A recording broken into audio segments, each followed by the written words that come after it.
Ano po yan, sir? Ang puso ko, ang buhay ng pag-ibig mo.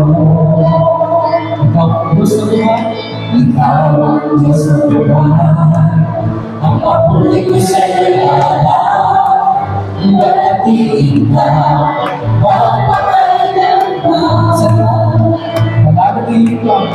Wala nang higit pa Sa di kayang darama ko, agad ang puso ko, puno ng pag-ibig mo. Ikaw ang Diyos sa buhay, ang papuri ko sa'yo alay.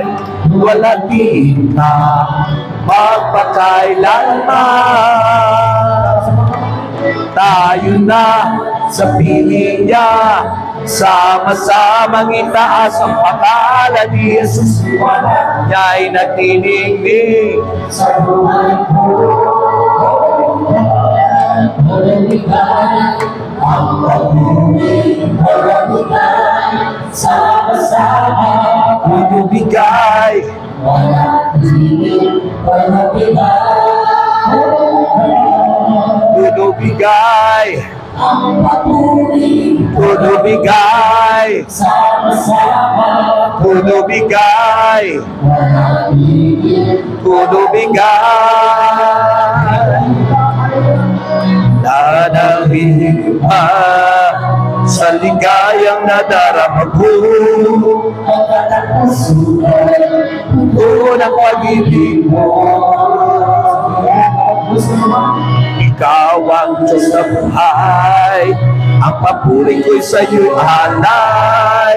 Wala din ka mapakailan. Tayo na sa piling ka, sama-sama itaas sa pangalan ni Jesus. Niya ay nagkilingi sa buhay ko.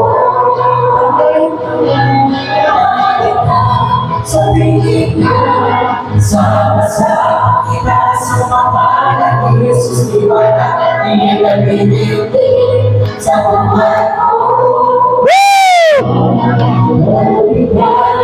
Ang pag-uwi, palumigay, sama-sama, palumigay, manatili, bumibigay, bumibigay, ang pag-uwi, palumigay, sama-sama. palumigay, Tatanong ako, ako nandito po sa outlet, hindi mag-init at sarili mo at taktak. Pwede bang doon mo nabigay? Nasa sa'yo. Chap 2. Ikaw ang ano, ikaw magdidesisyon. Salamat po. Pasok na? Apo. Okay na. Ano pa naman?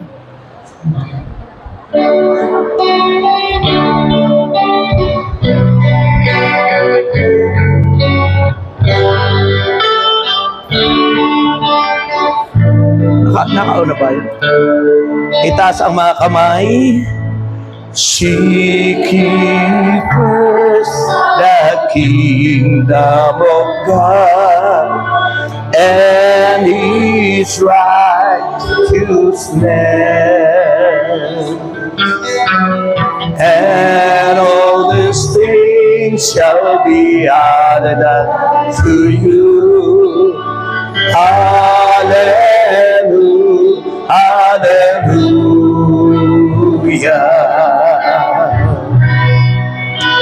Seek ye first the kingdom of God and His righteousness, and all these things shall be added unto you. Hallelujah, hallelujah.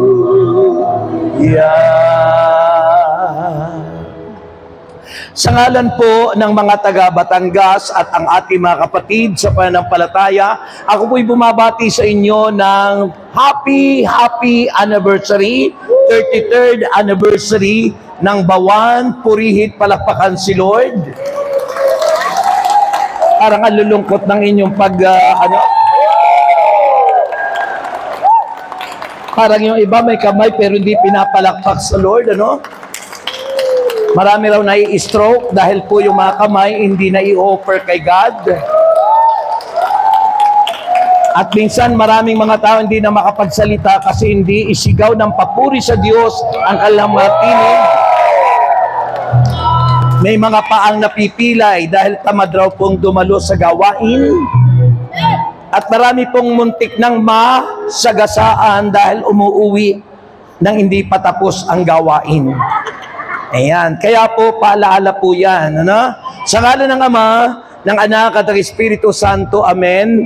Pinakamamahal naming Diyos, Ama naming nasa langit, kami po'y nagpapasalamat sa ika-33 anibersaryo ng gawain mo sa dakong ito. At Diyos, dalahin ko pong ang mensaheng ito na inspirasyon para sa lahat ay maghatid ng kaliwanagan, ligaya at biyaya sa buhay namin. Gamitin mo lingkod mo, mightily, boldly, and powerfully, at sundan ito ng iyong tanda, himala at mabalaghan. Sa pangalan ni Jesus, sa ngalan ng Ama, at ng Anak at ng Espiritu Santo. Amen at Amen. Purihin ang Diyos. Okay? Sino sa inyo ang enjoy? Sino sa inyo ang problematic? Wala? You know, there are so many people who are down. Down. Sabi nga sa awit, di ba? Ba't nawawala? May kumukontra na agad. Nawawala ang sound. Di ba? Ano? Okay? Marami taong nagiging down. No?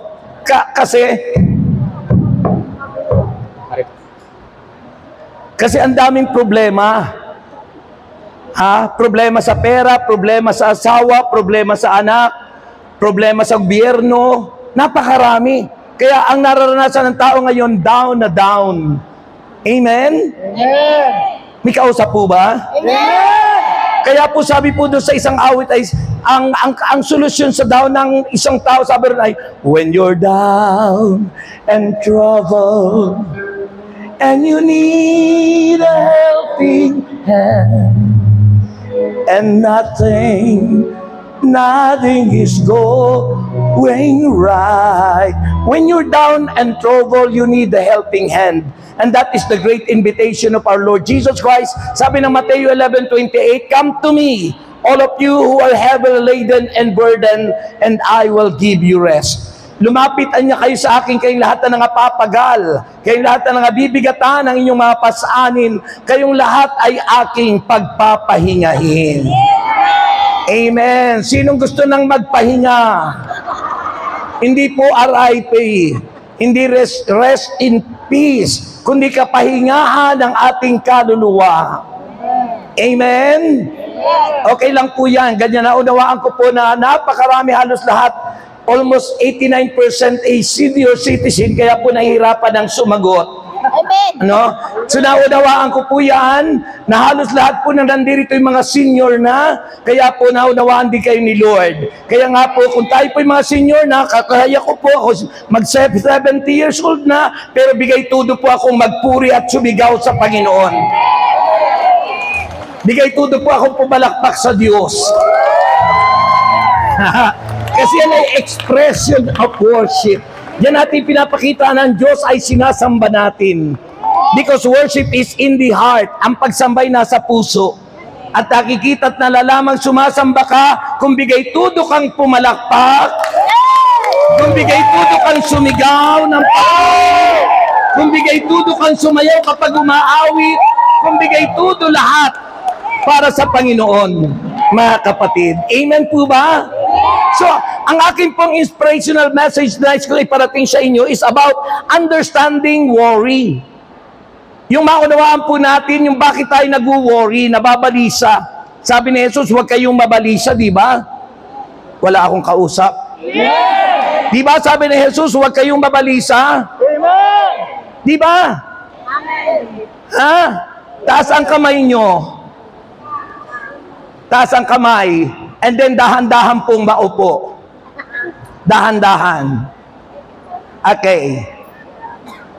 Pag nakaupo na po, itaas muli yung kamay sa taas at nakataas ang kamay na pumapalakpak sa Panginoon.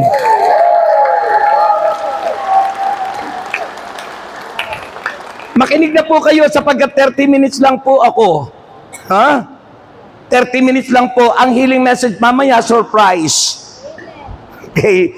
At paalala ko na rin po sa Miyerkules, andito muli tayo, alas 8 ng umaga sa Wednesday for our General Assembly. Now, understanding worry. Ha? Kasi marami pong nag-worry. Maraming nababalisa. Sabi ko nga po sa inyo, down. Ano yung ibig sabihin po ng down? Oy, makinig dito ang tingin. Ang ibig sabihin po ng down sa acronym, letter D is, depress. Doon nag-uumpisa yung depression, depressed. Kapag kayo nadi-depress because you have problem, ganun po ang nangyayari. Yung ba't tahimik ka lang, hindi ka makausap, alalang-alala, balisang-balisa. Yung po, di-start yung sakit na depression. So yun po yung letter D. Yung letter O, oppress. Oppression, ano? Diyan po nag-i-start yung mga yan. And then, yung W, worried. Nagwo-worried ka sa mga problema. And then, yung letter N, pakiramdam mo, you are neglected. Parang pinabayaan ka. At ang pakiramdam mo, parang pasan mo ang daigdig. Ganyan po ang mga taong problematic, asthmatic, lalo na kung walang atik. Totoo po yan. Makinig po kayo mabuti. Ngayon, ano ang sinasabi ng banal na aklat para ito'y ating mapagtagumpayan? What the Bible tells us about worry. Kasi yan po ang kalimitang problema ng tao. Maraming tao po, na natatakot kapag malapit na ang end of the month. Kasi marami pong bayaran. Natatakot nandiyan si Judith. Pero, tingnan niyo po, hindi sila natatakot sa end of the world. They are not prepared and not preparing for the end of the world. Pero dapat po tayo maghanda. Kaya nga po, anong solusyon? Mga kapatid kay Kristo. So, ano sabi ng banal na kasulatan? Makinig po kayo. Tapigin mo yung balikat ng katabi mo, sabihin mo, natutunawang ka na. Kasi baka kaya hindi po makasalita at di makapalakpak dahil nabusog ng Jollibee. Okay. So, ang sabi ng Bible, the solution of our being down and worried is Matthew 6:33. Madalas yun po yung sinasabi. Ano ang sabi ng Matthew 6:33? But seek ye first. Sabihin nyo, seek ye first the kingdom of God and His righteousness, and all these things shall be added unto you. Sabi po sa wikang Pilipino, makinig kayo, Matthew 6:33, sabi po rito, ngunit higit sa lahat ay bigyang halaga ninyo. Bigyang halaga ninyo ang kaharian ng Diyos. Seek ye first the kingdom of God. Pangalawa, and His righteousness, sabi roon, ngunit higit sa lahat ay bigyan ninyo ng halaga ang kaharian ng Diyos at ang pamumuhay ng ayon sa kanyang kalooban. At ang pangatlo, sabi roon, at ang lahat, at ibibigay niya sa inyo ang lahat ng mga bagay na ito. Purihin ang Diyos. Madalas po, memorize natin ito. Pero ano po bang ibig sabihin ng number 1? Na solusyon para po sa worry at pagiging down natin. Sabi ron, seek ye first the kingdom of God. Unahin anyan ninyo ang kaharian ng Diyos. Ano pong ibig sabihin nun? Dahil memorize po natin ito, Anong ibig sabihin ng seek ye first the kingdom of God? Ang ibig sabihin po nito, mga kapatid kay Kristo, it is a call o panawagan. Ito'y panawagan ng Diyos for a fundamental reordering of priorities. Kasi po, ang dami nating prioridad sa buhay.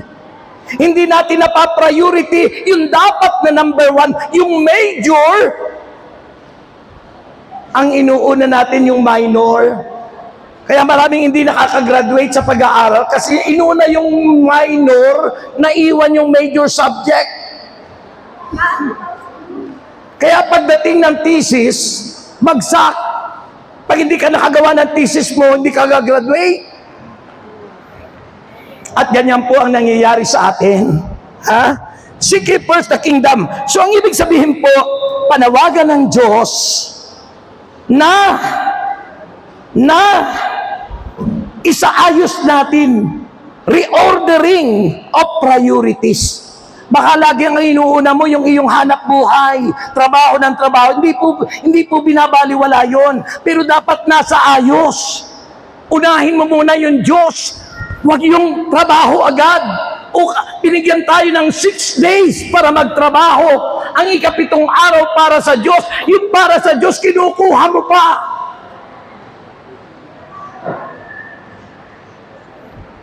Di ba?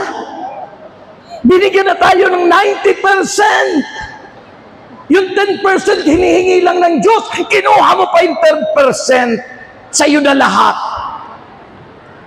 Reordering priorities, ang ibig sabihin po ng seek ye first the kingdom of God. Reordering the priorities, yung itumpak, itama natin kung ano yung dapat nating unahin. At sabi ni St. Paul, in everything you do, unahin daw natin ay si Yahweh El Shaddai. In everything you do, put God first. Amen. Ang hina talaga. Mas marami talaga ang sinyo. Ano kaya na? So, hindi po ang uunahin natin ay yung earthly. Ha? It's not about neglecting earthly responsibilities, but the priorities is our spiritual life. Yung buhay spiritual. Unahin mong magsimba bago ka mag-overtime sa trabaho. Unahin mong dumalo sa mga pagtitipong tulad nito bago ka makipagsayawan sa disco. And number 2, kasi 30 minutes lang po ako. So, tandaan niyo po, yung seek ye first the kingdom of God, ibig sabihin po nun ay reordering of priorities. Itumpak, itama kung alin ang dapat unahin sa buhay. Laging priority yung spiritual sapagkat yan po'y eternal. Amen. Pangalawa, sabi po ng Bible, seek ye first the kingdom of God, sabi ng pangalawa, and His righteousness. And His righteousness, sabihin nyo, and His righteousness. Laksan nyo naman. Gandahan nyo naman. And His righteousness. Ano ibig sabihin nun na sinasabi ni Lord? Seek ye first the kingdom of God, ibig sabihin, reordering of our priorities, isaayos, itumpak, itama, kung alin ang dapat nating unahin. Pangalawa, and His righteousness, it repair to living a life aligned with God, moral standards. Ibig sabihin, yung His righteousness ay tumutukoy sa ating pamumuhay araw-araw, sapagkat ang buhay ay paglalakbay. Life is a journey.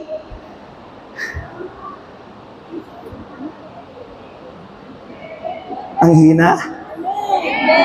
Life is a pilgrims of hope. Di ba? Yan ang buhay. Pero dapat ang buhay na ito ay naka-align, naka-angkla, nakaugnay, nakakabit, align with God. nakakabit sa Diyos yung ating tinatawag na moral standards. Ibig sabihin po, yung buhay nating mga Kristiyano ay dapat moralidad. Ibig sabihin ng moral life, laging ayon sa salita ng Diyos ang ating buhay araw-araw. Siguro yung pumapalakpak mga 50 lang.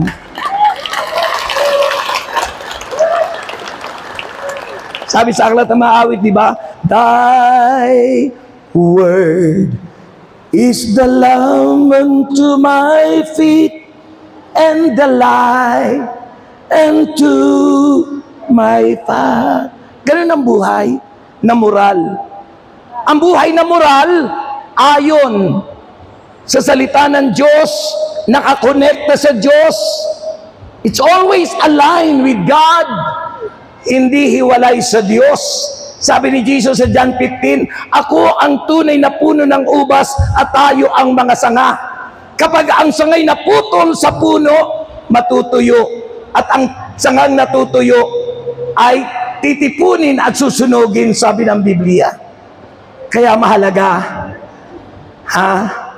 yung sinasabi, and His righteousness, it is aligned with God's standard, moral life, laging nakaangkla sa Diyos. Amen. Ang hina. Amen. Pag nakaangkla sa Diyos ang buhay natin, we are striving for justice. Hindi yung tayo nga ay always justice. Wala yung justice, yung hustisya. Kaya anong nangyayari? Pag walang hustisya, iuhulog ka na lang doon sa lake ng Taal. Isisilid sa sako. Walang hustisya. Ang tataba, kaya pala ang sarap ng tilapia ni Sister Linda. Ano? So, righteousness, moral standards, striving for justice and compassion, habag and love. Compassion and love. Ang buhay Kristiyano ay nakaangkla kay Lord. Ang buhay niya ay moral at naghahangad lagi ng hustisya, habag at awa at pag-ibig sa kapwa. Purihin ang Panginoon. Amen! Sabi ni Jesus, habag ang nais ko, hindi hain. Habag ang nais ng Diyos. And you know, whatever you did to the least of your brother, because you have a merciful heart, may mahabagin kang puso, bawat ginawa mo sa iyong kapwa, ginagawa mo kay Jesus. And finally, sabi ng banal na kasulatan, seek ye first the kingdom of God and His righteousness, at ang pangako, and all these things shall be added unto you. At ang lahat ng iyong kailangan, unais ay idaragdag sa iyo ng Panginoon. All these things will be given to you as well. Anong ibig sabihin po nito? It doesn't guarantee material wealth. Hindi po nangangahulugan na tayo umaasa puro material. Kasi ang gusto ng mga tao, puro material. It doesn't guarantee material wealth, but it is an assurance. Nakakasigurado ka. It is an assurance that basic needs, yung ating pangunahing pangangailangan, will be met with God's kingdom. Ibig sabihin, hindi ka mag-aalala, hindi ka mababalisa. You are assured that our God is more than enough God, that He can supply all our needs according to His riches and glory. Amen. Na ibibigay ng Diyos ang lahat ng ating kailangan dahil kay inuna si Lord. Ang buhay mo'y moral, Nakakatiyak ka na ang iyong lahat na kailangan isusupply ni Yahweh El Shaddai. Tayo kayong lahat, God the Provider, Jehovah Jireh. Itaas po natin. Ba't ang bilis ba, August? Taas ang mga kamay. Jehovah Jireh, my provider, you are more than enough for me. Jehovah Rapha, you're my healer. By your stripes, set free. Jehovah Shammah, you are with me to supply all I need.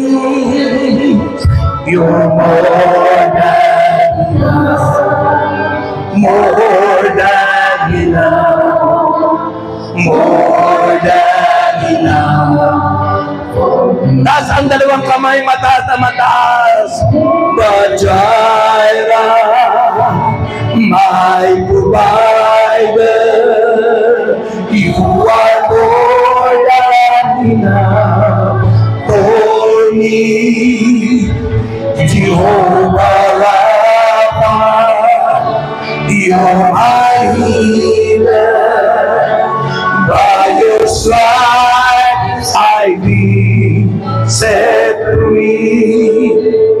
Jehovah Shammah, you are with me to supply all I need.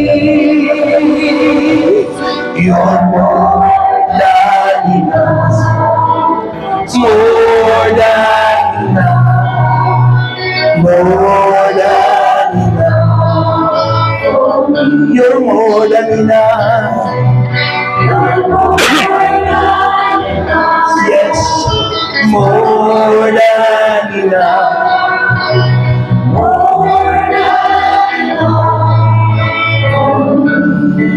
Ay manalangin, hawakan nyo ang inyong dalawang pisngi.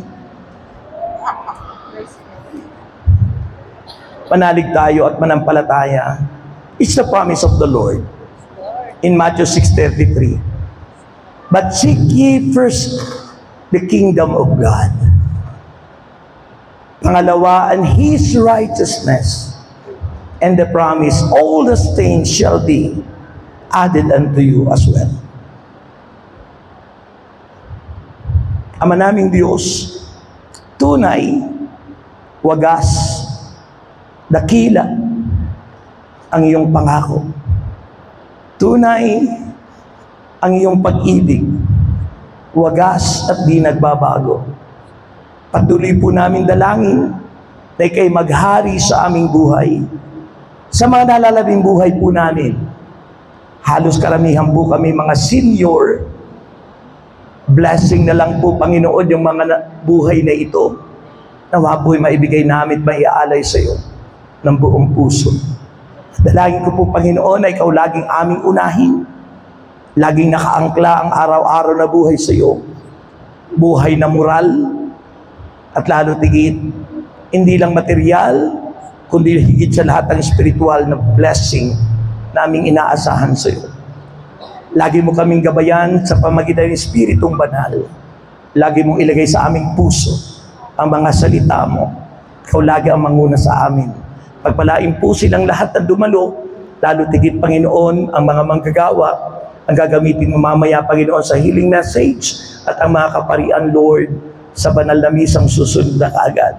We thank you so much, Lord, and we bring you back all the glory, honor, praises, and thanks to God. In Jesus' mighty name we pray, and everybody say, Amen. Everybody say, Amen. In the name of the Father. Father pa lang po ako. Hindi bilis nyo. Tapos na kayo, ako nandi pa. In the name of the Father, and of the Son, and of the Holy Spirit. Amen. Dahil hindi, si Brother Medic po mamaya, ito na yung advance bonus ko sa inyo, sambutin nyo na ng malakas. Pangalawa, ito na. And finally, ito na. God bless! Praise the Lord. Salamat po sa ating minamahal na PIC ng Batangas, Brother Rex America. At tayo po ay nakatayo. Dahil tayo po ay pinapa na po Sister Ayla sa pinakamataas na uri ng pagsamba ang banal na puso. At Magandang hapon po sa ating lahat. Ngayon po ay Sa taas. Hindi magmimisa muna. 22,000 Magmimisa muna. tayo po ay nasa ika-15 sa dalawang panahon. Hindi. Ang ating pong mga kanisa ay